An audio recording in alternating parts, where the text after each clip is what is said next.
નમસ્કાર વિદ્યાર્થી મિત્રો, ધ સ્કૂલ ઓફ સાયન્સના વિડીયો લેક્ચરમાં હું વિપુલ રાઠોડ આપનું હાર્દિક સ્વાગત કરું છું. જય હનુમંત.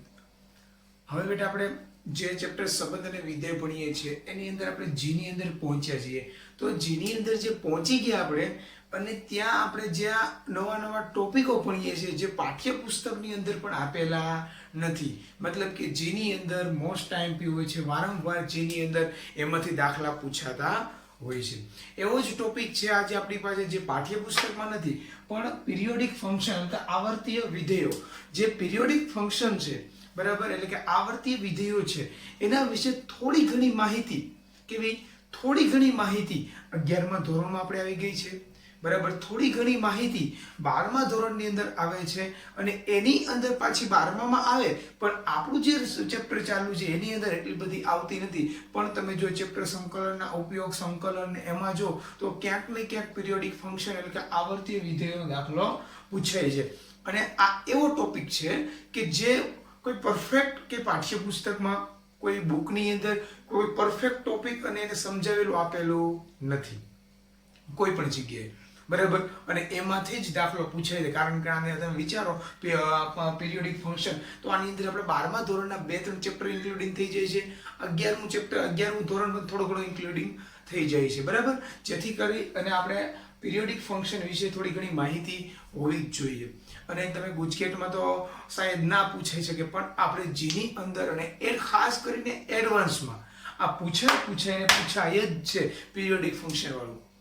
ઓકે બેટા, તો પિરિયોડિક ફંક્શન એટલે કે આવર્તીય વિધેય એટલે શું? તો આપણે ટ્રિગોનોમેટ્રિક્સ એટલે ત્રિકોણમિતીય વિધેયો જે છે એના આપણે આવર્તમાન ભણી ગયા, આવર્તીય વિધેય ભણી ગયા. પહેલા એ ખબર હોવી જોઈએ આવર્તીય વિધેય એટલે શું બરાબર. તો આપણે આવર્તીય વિધેય કોને કહીએ બેટા? આવર્તીય વિધેય કોને કહીએ? તો આપણે આવું એક ભણવામાં આવે છે પિરિયોડિક ફંક્શન આવર્તીય વિધેય એટલે f of x plus t બરાબર f of x. તમે t જે છે t ની જગ્યાએ કોઈ પણ વસ્તુ તમે મૂકો અને જે તમે રકમ હોય પાછી આવે એની જ. તો t જે છે એ t ને આપણે કહીએ છીએ આવર્તમાન એટલે કે પીરિયડ કહીએ છીએ. શું કહીએ છીએ? t ને આવર્તમાન એટલે પીરિયડ બરાબર. તો આપણે એક દેશી ભાષામાં સમજીએ કે પિરિયોડિક ફંક્શન આપણે કોને કહીશું. તો પિરિયોડિક ફંક્શન એટલે બેટા વિચારો આપણે દેશી ભાષામાં. સપોઝ સમજો કે સપોઝ ને સમજી લ્યો આ સૂર્ય છે.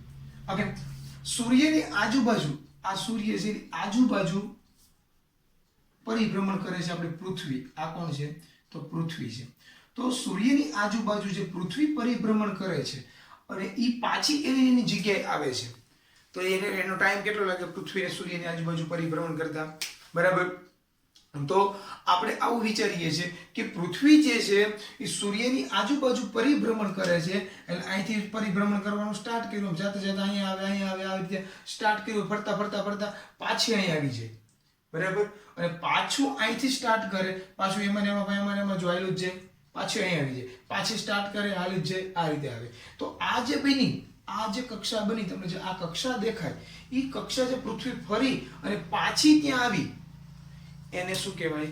તો એને આવર્તમાન કહેવાય. એને પિરિયોડિક ફંક્શન એટલે કે આવર્તીય વિધેય કહેવાય. એને આપણે ફંક્શન ટૂંકમાં આપણે ગણિતમાં ભણવાનું છે. અત્યારે મેં તમને દેશી ઉદાહરણ આપ્યું બરાબર કે પૃથ્વી જે છે એ એનું સ્ટાર્ટિંગ પોઈન્ટ અહીંથી હોય, અહીંથી સ્ટાર્ટ કરીને સૂર્યની આજુબાજુ ફરી અને પાછી અહીંયા આવે તો એને એક આવર્તમાન પૂરું કર્યું કહેવાય. જૂના પાઠ્યપુસ્તકની અંદર બહુ મસ્ત રીતે સમજાવેલું હતું ટ્રિગોનોમેટ્રિક્સ વિશે કે સાઇન ને કોસના આવર્તમાન 2π છે કારણ કે 2π થી એની વેલ્યુ પાછી રિપીટ થવા મળે છે. આવી વસ્તુઓ બધી સમજાવેલી હતી બરાબર. જેમ કે બીજું આપણે ઉદાહરણ જોવું હોય તો એલિનો ધૂમકેતુ આપણે ભણી ગયા 9મા 10મા ધોરણમાં કે એલિનો જે ધૂમકેતુ છે એ આપણી આ પૃથ્વી છે. તો પૃથ્વીની આજુબાજુ ફરી અને આ દાખલા તરીકે એલિનો ધૂમકેતુ છે, એલિનો ધૂમકેતુ. આ હેલીનો જે ધૂમકેતુ છે આપણે બધા ભણી ગયા કે હેલીનો ધૂમકેતુ દર 76 વર્ષે દેખાય છે. કેટલા વર્ષે દેખાય છે? 76 વર્ષે. તો એ અહીંથી સ્ટાર્ટ થાય છે અને અહીંથી લઈ અને પાછું એની ફંક્શન એની જગ્યાએ આવે. એટલે કે જો આ વસ્તુ કહું છું f of x પ્લસ આ t બરાબર f of x જે હતું ત્યાંથી આવે. એટલે f of x જે હતું ત્યાંથી આવે. એટલે t એટલે આપણે અહીંયા કોની વાત કરીએ? તો આપણે હેલીના ધૂમકેતુની વાત કરીએ. કોની વાત કરીએ? હેલીના ધૂમકેતુની વાત. t એટલે શું થાય? 76 વર્ષ કે 76 વર્ષ પછી આ 76 અહીંથી સ્ટાર્ટ થયું છે, અહીંથી આમ જઈ અને 76 વર્ષ પછી પાછું આવી જાય, પાછું ત્યાંથી સ્ટાર્ટ થાય એટલે એને 76 વર્ષ એક આવર્તમાન પૂરું કર્યું કહેવાય. તો એનું આવર્તમાન શું થાય, એનો પીરિયડ શું થાય, t બરાબર 76. t એટલે શું થાય, આવર્તમાન. એટલે t બરાબર શું થયું, t બરાબર શું થયું, 76. કારણ કે હેલીનો જે ધૂમકેતુ છે એ 76 વર્ષે પાછો પૃથ્વીની સામે દેખાય છે. આઈ થિંક 1986 માં કંઈક દેખાણો તો મને બહુ યાદ નથી, પણ ત્યારે કંઈક દેખાણો તો 2061 માં દેખાવાનો છે.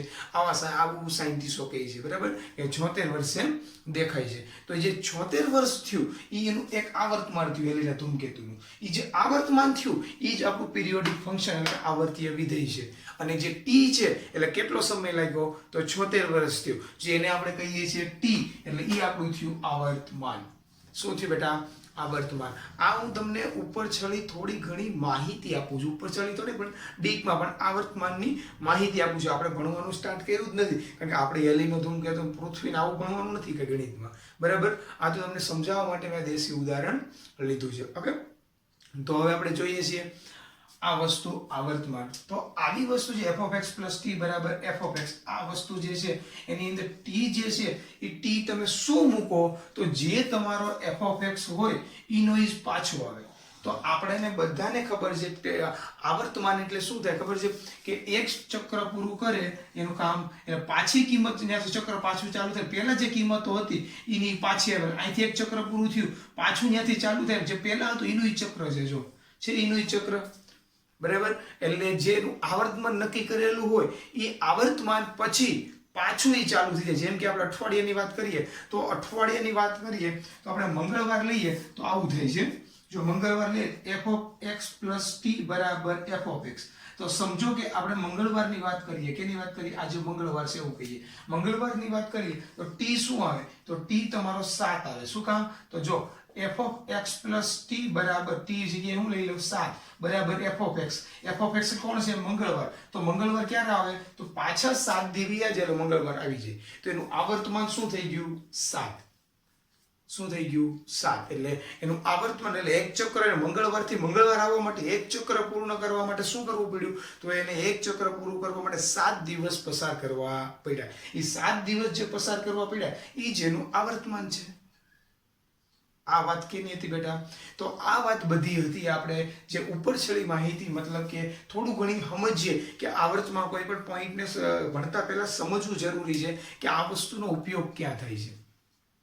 એટલે તમે હમણાં દાખલા ગણશો એની અંદર તમારે આવર્તમાન આવશે, પિરિયોડિક ફંક્શન આવશે.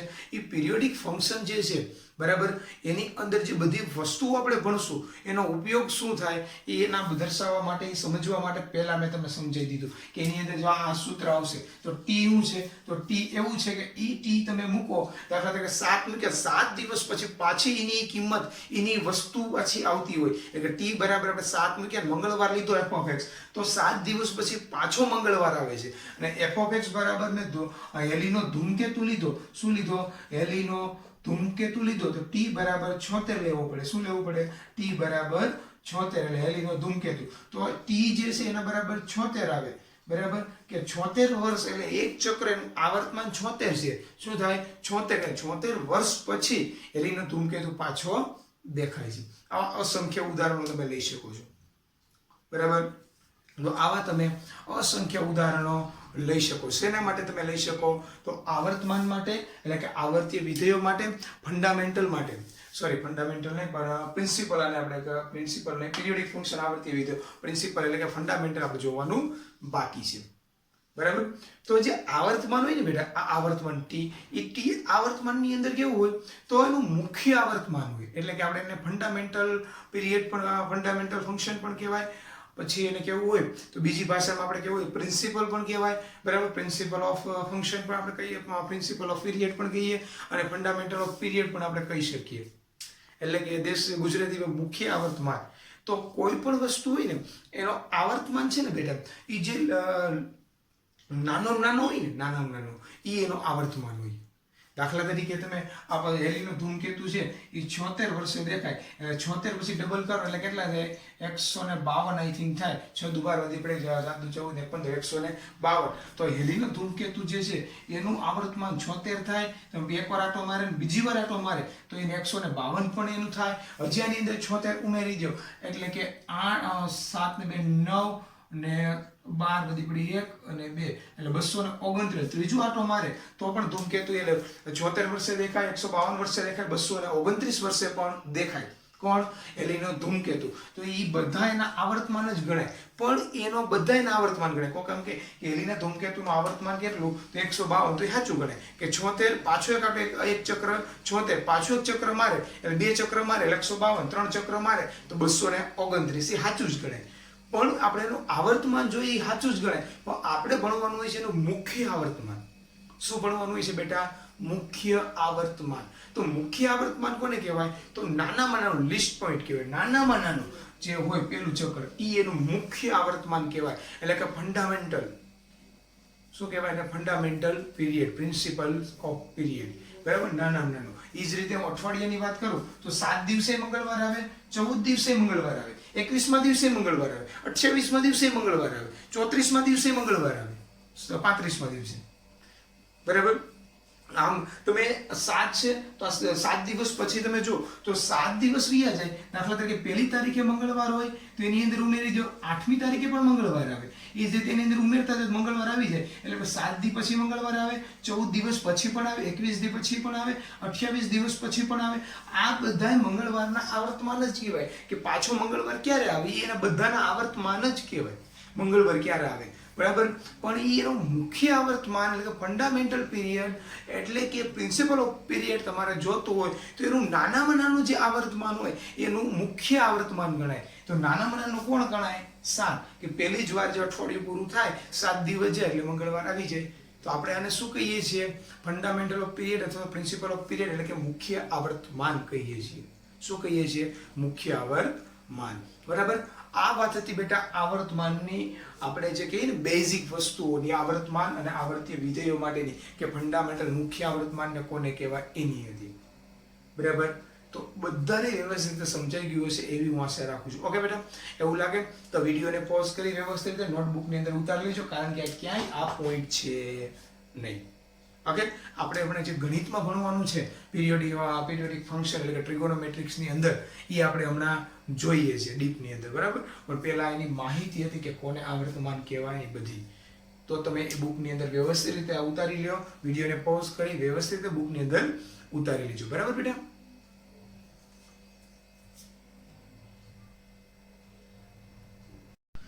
તો બેટા આપણે હવે જોઈએ પીરિયોડિક ફંક્શન. તો એની અંદર મેં તમને કીધું એમ જ કે f of x plus t બરાબર f of x. આ એનું મેન જે કે ઘણી આપણે સૂત્ર જે મૂવીની અંદર મેન હીરો ને વિલન ઉપર જ આખું મૂવી હોય એવી જ રીતે આપણે અહીંયા જોઈએ તો f of x plus t બરાબર f of x. જે આ સૂત્ર દેખાય એની ઉપર જ આખું પીરિયોડિક ફંક્શન એટલે કે આવર્તીય વિધેયો છે. પીરિયોડિક ફંક્શન ઇંગ્લિશનું નામ છે પણ બોલવામાં બહુ મજા આવે એટલે આવર્તીય વિધેયો આપણે બોલતા નથી. બરાબર? એટલે આપણે પીરિયોડિક ફંક્શન આવર્તીય વિધેયો આઈ થિંક મને જ્યાં લગી યાદ છે ત્યાં લગી 8મા 9મા ધોરણમાં શબ્દ આવતો હતો. હવે આપણે જ્યારે 11 12માં ભણીએ છીએ ત્યારે તમે કોઈ પણ બુક ઉપાડીને જો જેની અંદર દાખલા હોય ત્યાં પીરિયડ જ શબ્દ વાપરેલો હોય છે. બરાબર? એટલે આ પીરિયોડિક ફંક્શનની વાત કરીએ છીએ. તો આપણું જે પીરિયોડિક ફંક્શન દેખાય એની અંદર તમે હીરો કયો કે વિલન કયો, જે પણ કયો એ કોણ છે? તો એની અંદર જે પણ કયો એ આ સૂત્ર છે f of x plus t બરાબર f of x. જેની અંદર આ તમને t દેખાય એ આપણું આવર્તમાન છે, એ જ આપણી હીરોની ભૂમિકા ભજવવાનું છે. એટલે કે જે પણ રકમ આપી હોય એટલે કે જે પણ મૂવી હોય એની અંદર હીરો કોણ હોય એ આપણે જોવાનું હોય, વિલન કોણ હોય એ આપણે જોવાનું હોય. એવી જ રીતે અહીંયા f of x plus t બરાબર f of x ની અંદર t જે દેખાય એ આપણું જે આપેલું ફંક્શન હશે એનો હીરો અથવા તો વિલનની ભૂમિકા ભજવશે. બરાબર બેટા? તો હવે આપણે એ જોઈએ તો આપણે જે વાત કરીએ એ આ શું કહેવા માંગે છે. તો આઈ એમ એક તમને જો પેલી મોસ્ટ આઈએમપી કન્ડિશન આવડી આ છે કે તમારો જે ટી છે જે હીરો કા વિલનની જે ભૂમિકા ભજવવાનો છે ટી, એ ટી જે છે 0 કરતા હંમેશા મોટો હોવો જોઈએ. એટલે નોટ નેગેટિવ હોવો જોઈએ, નોટ 0 હોવો જોઈએ નહીં, નો નેગેટિવ હોવો જોઈએ. ઓનલી ફોર એપ્લાય પોઝિટિવ, કે ટી જે છે હંમેશા તમારો 0 કરતાં મોટો જ હોવો જોઈએ. બરાબર, એટલે કે તમારું જે આવર્તમાન આવશે એ હંમેશા કેવું આવશે, તો 0 કરતાં તમારું મોટું જ આવશે.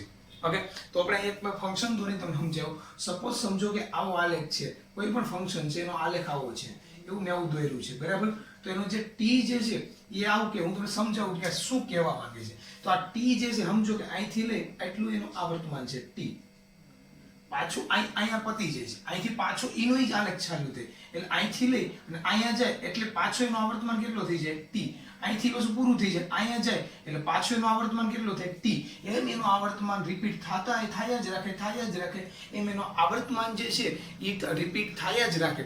એટલે કોઈ પણ વસ્તુનો આવર્તમાન હોય એ અમુક જે કોઈ પણ વસ્તુ, મતલબ કે કોઈ પણ ફંક્શન, એનો આવર્તમાન જે હોય એ જેનો દાખલા તરીકે sin x હોય તો એનો આવર્તમાન આપણે ભણી ગયા 2π છે. તો sin x નો આવર્તમાન જો 2π હોય તો 2π પછી પાછી એની વેલ્યુ રિપીટ થવા મળે, કે 0 થી 2π માં જે વેલ્યુ આવતી હોય એની વેલ્યુ પાછી આવવા મળે. બરાબર, જેથી આપણે આવું પોતે ભણી ગયા sin 2x + π/6 ને sin π/6 બેમાં આપણે ઘણીવાર જોતા હોઈએ, એવા ઘણા જસ્ટ ઉદાહરણ મેં આપ્યું મારી રીતે, એવા દાખલા જોતા હોઈએ તો એની અંદર જવાબ હરખા આવતા હોય. એ કેવા શું માંગતા હોય કે ભાઈ તમે π/6 જે કિંમત મળે છે એ તમે આટો મારીને પાછા એની જગ્યાએ આવો છો તો એ જ કિંમત તમને મળે છે, એ જ આપણું આવર્તમાન છે.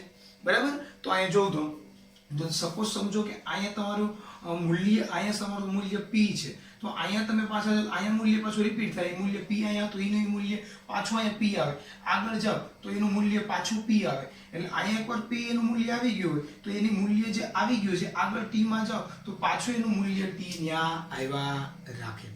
બરાબર, તો જે t જે છે એ આપણું આવર્તમાન છે, પણ એ કેવું લેવાનું, 0 કે 0 કરતાં મોટું. અને મેં એક આલેખ લઈને તમને સમજાવ્યું છે. સપોઝ સમજો કે અહીંથી અહીંયા સુધી તમારો t છે એનું આવર્તમાન હોય તો આલેખ પાછો રિપીટ થવા મળે, મતલબ કે આટલો કટકો લઈને ઉપાડી મૂકી દેવાનો, કોપી પેસ્ટ કરવાનો, આ લઈ અહીંયા મૂકવાનું, આ લઈ પાછું અહીંયા મૂકવાનું, લઈ પાછું મૂકવાનું, આ રીતે હાલ્યું જ જાય, કોપી પેસ્ટ થાય રાખે. પણ કેવો કોનું કોપી પેસ્ટ થાય, કેટલું કોપી કરવાનું, તો જે t જે છે જેટલું આવર્તમાન હોય એટલું આપણે કોપી કરવાનું હોય છે. બરાબર, તો એક વસ્તુ આપણે અહીં પહેલા sin જો હું તમને સમજાવું કે વિધેય આપેલું છે sin x અને f(x) = tan x. તો જે sin x છે એનું આવર્તમાન શું છે, sin x નું, તો બધા મિત્રોને ખબર છે sin x નું આવર્તમાન 2π છે. અને કદાચ તમને ભૂલાઈ ગયું હોય તો આપણે હમણાં બધાના આવર્તમાન તમને લખાઈ દઉં. આવર્તમાન એટલે કોણ, t, એટલે તમે f(x + t = f(x), એટલે કે f(x + 2π) કરો, એટલે આની વાત કરું છું, f(x + 2π) કરો તો અહીંયા પાછો કોણ આવી જાય, f(x), એટલે કે f(x + 2π) કર્યું હોય તો પાછો જે તમારો જવાબ હતો sin x એ પાછો આવી જાય, તો એનો આવર્તમાન કોણ ગણાય, t = 2π, કે sin ની અંદર 0 થી લઈ અને 2π માં એક ચક્ર પૂરું કરે એટલે 2π પછી પાછું જે ચક્ર ચાલુ થાય એમાં કિંમતો એની રિપીટ થવા મળે છે. તો આપણે 2π જ શું કામ લીધું, તમે 0 થી 2π લ્યો તો એની કિંમત રિપીટ થાય, 2π થી 4π લ્યો તો એ કિંમત રિપીટ થાય, 4π થી 6π લ્યો તો એ કિંમત રિપીટ થાય, 6π થી 8π લ્યો તો એ કિંમત રિપીટ થાય. તો આપણે 0 થી 2π એટલે sin નું આવર્તમાન 2π જ શું કામ લીધું. તમે તો 4π લઈ શકો, તમે 6π લઈ શકો, તમે 8π લઈ શકો, તમે 10π લઈ શકો, તમે ગમે એ આવર્તમાન લઈ શકો. તો 2π જ શું કામ. તો આપણે એક સાઈન ના આલેખ ઉપરથી જોઈએ. સાઈન ના આખા આલેખ ઉપરથી હું તમને સમજાવું તે પહેલા તમારે વિડીયો પોઝ કરી અને વ્યવસ્થિત રીતે આ ઉતારતા જજો બરાબર. એ આપણે સમજતા પહેલા tan ની પણ વાત કરી દઈએ કે f(x + π) કરો તો tan x હતું એનું પાછું આવે એટલે t એટલે આપણો આવર્તમાન કેટલો થઈ ગયો, π. કેટલો થઈ ગયો, π. એટલે તમને એમ થશે સર તમે f(x = tan x) અને π શું કામ લખ્યું, તો આપણે ભણી ગયા છીએ 11મા ધોરણમાં, કદાચ ના ભણ્યા હોય અથવા યાદ ન હોય તો હમણાં હું બધાના આવર્તમાન લખાવી દઉં છું તમને, કારણ કે tan ને કોટના આવર્તમાન જે છે એનું π છે, બાકીના બધાના 2π છે, આપણે ભણી ગયા છીએ બરાબર. તો આપણે પહેલા સાઈન વાળી વસ્તુ આખી સમજી લઈએ કે જો આ મેન આપણો હીરો ને વિલન આ જ છે બરાબર.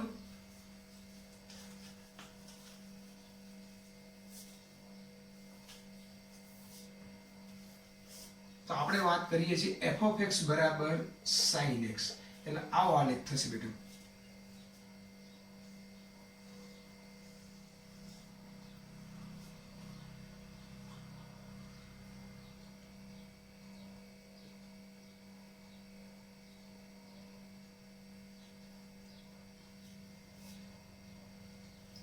આ રીતનો આલેખ થશે કે એફ ઓફ એક્સ બરાબર સાઇન એક્સ નો આલેખ આ રીતનું થશે. હવે આપણે ભણી ગયા કે સાઇન એક્સ જે છે એનો આવર્તમાન એટલે કે ટી આપણને ખબર 2π છે. કેટલો છે? 2π.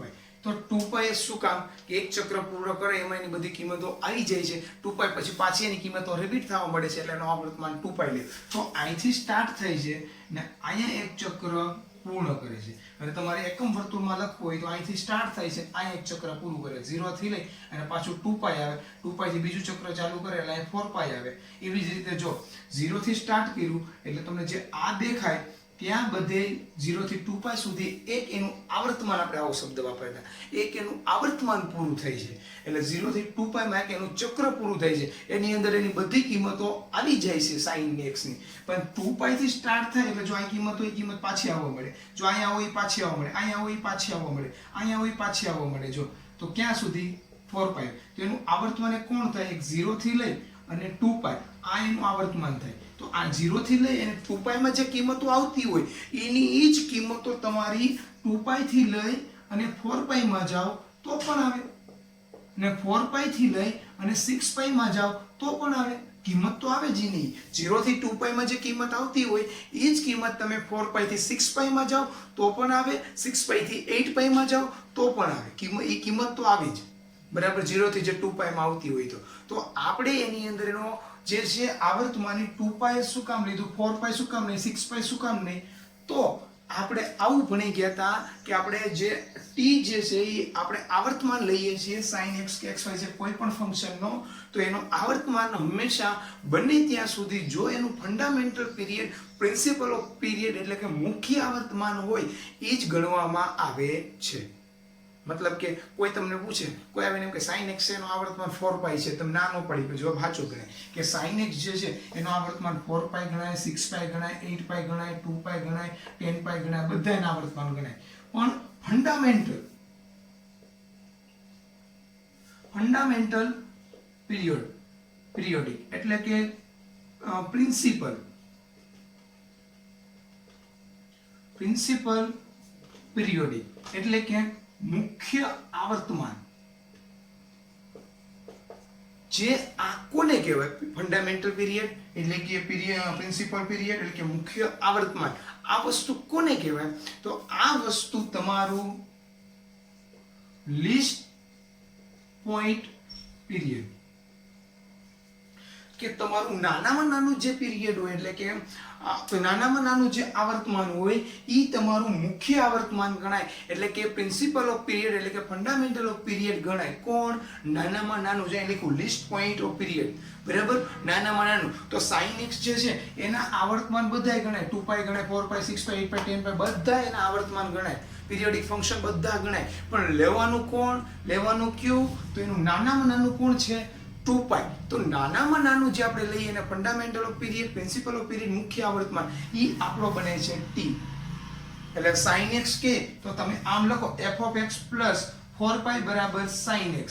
ઓકે, કે તમે sin x ની જ્યારે વાત કરતા તો 4π લખો તો જવાબ સાચો ગણાય, પણ એનો આવર્તમાન સાચું ગણાય, પણ એ ફંડામેન્ટલ આવર્તમાન નથી. એટલે કે એનું મુખ્ય આવર્તમાન નથી. આપણે મેળવવાનું શું હોય? મુખ્ય આવર્તમાન. જ્યાં સુધી મુખ્ય આવર્તમાન મળતું હોય ત્યાં સુધી બીજી કશું જ હળી કરવાની હોતી નથી. બીજે કાંઈ તમારે હલનચલન કરવાની નથી હોતી. શેની? કે મુખ્ય આવર્તમાન મળતું હોય, બીજું તમારે કાંઈ ન મળતું હોય તો તમારે 4π કે ગમે એવું જે આવ્યું એ હાલે. પણ મુખ્ય આવર્તમાન મળતું હોય એટલે કે લિસ્ટ પોઈન્ટ પીરિયડ મળતું હોય તો તમારે બીજું કશું જ કરવાનું નથી. પહેલા લિસ્ટ પોઈન્ટ પીરિયડ મેળવવાનું છે. એટલે કે ન્યૂનતમ પોઈન્ટ વાળું જે આપણને આવર્તમાન મળે એ મેળવવાનું છે. તો sin x માં કોણ છે? નાનું જોઉં તો 2π છે. તો આપણે અહીંયા શું લખવું પડે? f of x plus 2π બરાબર sin x. ઓકે, આ નાની એવી બધી વાતો છે. થોડુંક તમને બોરિંગ જેવું લાગશે કારણ કે આજે આપણે દાખલા નહીં જ ભણતા, આજે આપણે થિયરિકલ આખું પોઈન્ટ ઉપાડેલ છે. ટોપિક બધું થિયરિકલ છે, બરાબર. તમને ઘણા થોડાકને કંટાળો પણ આવશે, બોરિંગ જેવું લાગશે, પણ આઈ પ્રોમિસ કે તમને બોરિંગ થવા નહીં દઉં, બરાબર. આ વસ્તુઓ જે છે એ થોડીક અટપટી છે કારણ કે 11મા ધોરણમાં, અત્યારે જે 12મા ધોરણમાં આવે બાળકોને લગભગ સરકારે આ પીરિયોડિક ફંક્શન વાળો જે ટોપિક છે એ કાઢી નાખ્યો છે, બરાબર. અને એ કાઢી નાખ્યા પછી પાછા જીની અંદર તો પ્રશ્ન પૂછે જ છે, ઘણા તમે જો તો જેની અંદર આવા આવર્તમાન મેળવવાના હું તમને દાખલા આપીશ ને એટલે વધારે ખબર પડશે. આપણે દાખલા લેશું ને ત્યારે આને વિશે તમને ડીપમાં થોડીક વધારે જાણકારી થશે કે આજે આ ડીપની અંદર તમે જોશો ત્યારે દાખલા જોશો ત્યારે સાહેબ આવો દાખલો મેં જોયો હતો પણ તે દિવસે અમને સમજાતો નહોતો. તે દિવસે અમને ખબર નહોતી પડતી કે પિરિયોડિક ફંક્શન એટલે શું, અથવા તો આ દાખલો આવે તો અમને એમ કીધું sin 3x + 2 તો એનો જવાબ આવર્તમાન મેળવો તો આપણે 2π ને છેદમાં 3 એનો આવર્તમાન થાય. પણ એ કેમ ત્યારે ખબર નહોતી. બરાબર, એ આપણે નહીં ટૂંકમાં ન આવ્યું હોય ભણવામાં, ના ખબર હોય. ઓકે, તો આ વસ્તુ બેટા બધી વસ્તુ જે આપણે sin x ની વાત મેં કરી બરાબર એવી જ વાત છે cos x માં પણ લાગુ પડે છે, tan x માં પણ લાગુ પડે, cot માં, sec માં, cosec માં બધેમાં જે sin ની વસ્તુ છે એ જ વસ્તુ લાગુ પડે છે. એટલે sin x વાળું એક લઈ અને મેં તમને સમજાવી દીધું છે. બાકીના બધા તમારે સમજી જવાના છે કે એનું આવર્તમાન બાકીના બધાના 2π અને tan અને cot ના π શું કામ છે એ તમારે સમજી જવાનું છે. બરાબર, એક સમજાયું, બાકીને તમે સમજતા આવડે જ બેટા.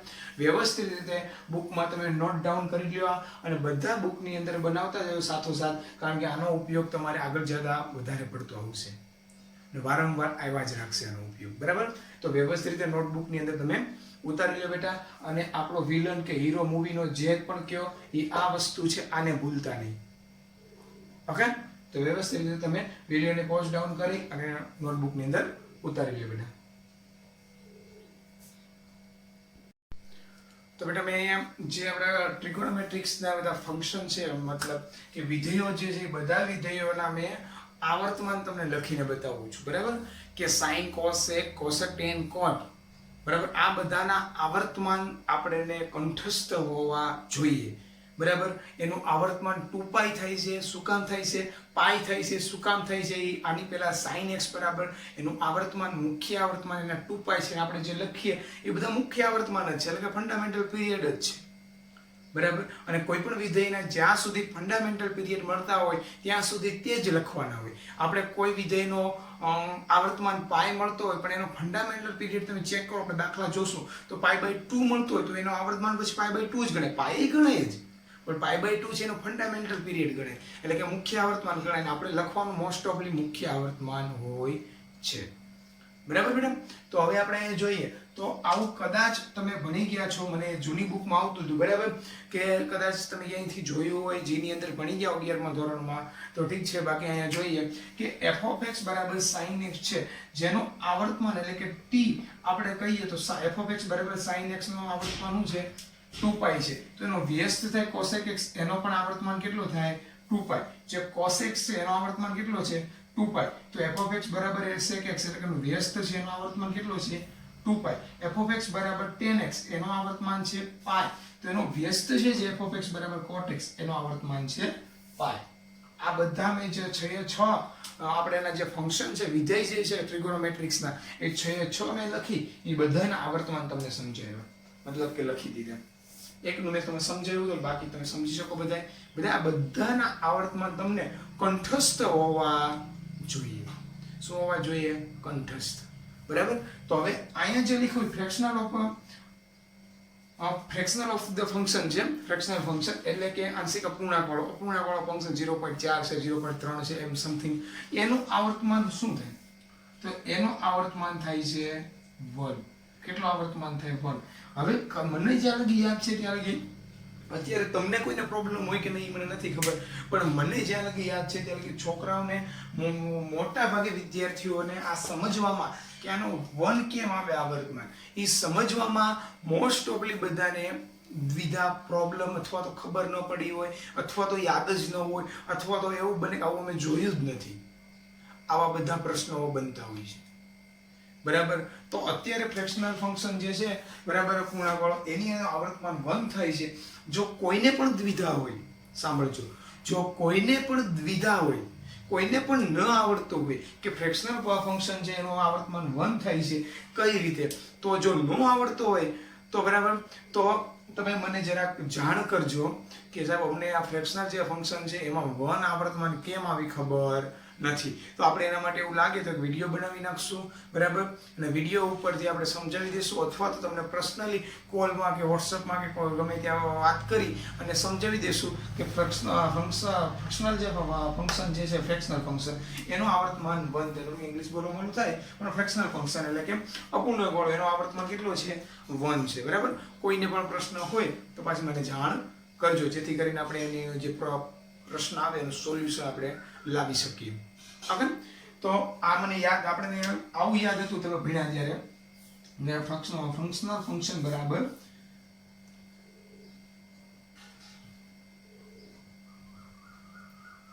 આ સૂત્ર ઉપરથી આપણે ભણી ગયા છીએ, જો તમને કદાચ યાદ આવે તો.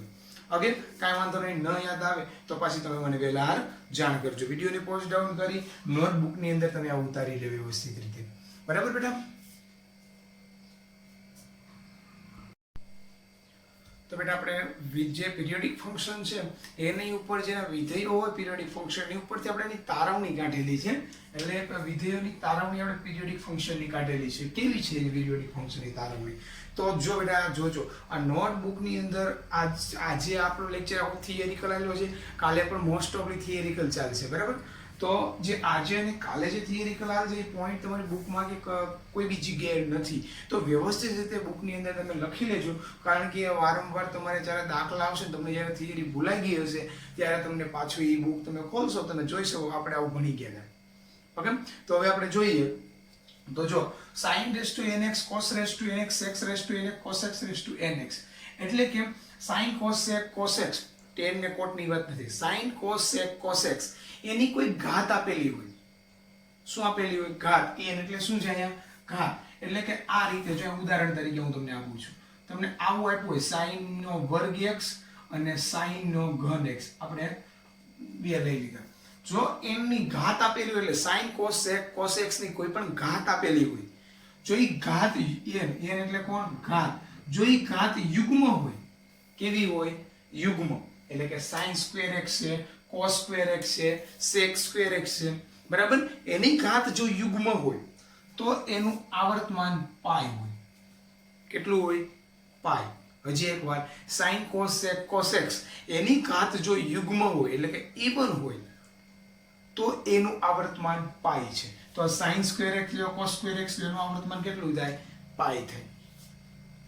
એવી જ રીતે જો sin cos sec cos x ની ઘાત અયુગ્મ હોય એટલે કે ઓડ હોય, શું હોય? ઓડ એટલે કે અયુગ્મ હોય, બરાબર. તો એની ઘાત એટલે કે sin ક્યુબ x જો એનું આવર્તમાન કેટલું થાય? 2π થાય. એટલે sin ની 3 ઘાત x લ્યો, cos ની 5 ઘાત x લ્યો, sec ની 7 ઘાત x લ્યો, બરાબર. કોઈ પણ ઘાત તમે અયુગ્મ લ્યો, sin cos sec cos x, tan cot ની વાત નથી. 4 વિધેયોમાંથી કોઈ પણ ની ઘાત અયુગ્મ લ્યો તો એનું આવર્તમાન થાય છે 2π, અને યુગ્મ લ્યો તો એનું આવર્તમાન થાય છે પાઈ. આગળ બેટા, એવી જ રીતે આ વસ્તુ હતી. એવી જ રીતે tan અને cot ની અંદર છે, tan raise to n cot raise to n, એની અંદર તમે યુગ્મ લ્યો કે અયુગ્મ લ્યો, tan સ્ક્વેર x કરો કે tan ક્યુબ x કરો, એનું આવર્તમાન હંમેશા પાઈ જ થાય. હંમેશા શું થાય? પાઈ જ થાય. એટલે તમે tan સ્ક્વેર x કરો તો પણ ભલે અને tan ક્યુબ x કરો તો પણ ભલે, એનું આવર્તમાન કેટલું થાય? પાઈ. tan સ્ક્વેર x કરશો તો પણ પાઈ થશે, tan ની 3 ઘાત x કરશો તો પણ પાઈ થશે. ઓકે, તો ઈ જે tan અને cot દેખાય છે બે વિધેયો, એનું આવર્તમાન તમારે કેવું થશે? તો એનું આવર્તમાન તમારે પાઈ જ થશે. ઓકે બેટા, તો હવે આપણે જોઈએ તો જો sin હવે બધા વિધેયોમાં તમે મોડ લગાવો, એટલે કે માનાંક sin x લ્યો, માનાંક cos x લ્યો, માનાંક sec x લ્યો, માનાંક cosec x લ્યો, માનાંક tan x લ્યો, માનાંક cot x લ્યો.